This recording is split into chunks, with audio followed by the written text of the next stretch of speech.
মুহাম্মদ রাসূলুল্লাহ জোরে পড়েন সাল্লাল্লাহু তাআলা আলাইহি ওয়াসাল্লাম তিনি বলেছেন বড় জামাতের গুণ কাকে বলে? আমাদের পয়গম্বর রাহমাতুল লিল আলামিন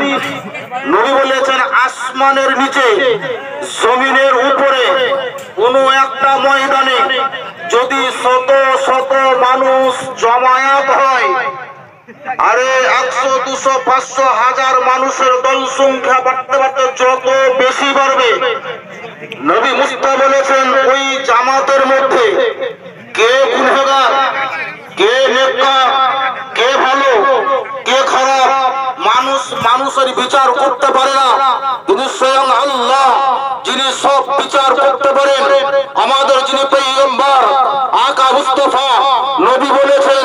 কয়েক হাজার মানুষের দলে, কয়েক হাজার মানুষের মাঝে, কয়েক হাজার মানুষের জামাতে কোন একটা যদি মাত্র নেককার লোক উপস্থিত থাকে, কোন একটা যদি সৎ লোক প্রেজেন্ট থাকে, আমার পয়গম্বর আযম নবী মুস্তাফা এটাই বলেছেন শত সহস্র হাজার মানুষের মধ্যে একটা নেককার লোক থাকার কারণে সেই ব্যক্তি যদি খোদার কাছে দোয়া চাহে, আমার পয়গম্বর আযম নবী মুস্তাফা বলেছেন সেই নেককার ব্যক্তির দোয়া আল্লাহ তাআলা কবুল করে নেবেন এবং তারই ওসিলাতে সেই সমাজে সেই জামাতে যত মানুষ থাকবে, যতই বড় গুনাহগার হোক না কেন, একজন সৎ ব্যক্তির জন্য আল্লাহ সমস্ত গুনাহগার ব্যক্তির গুনাহকে মাফ করে দেবে।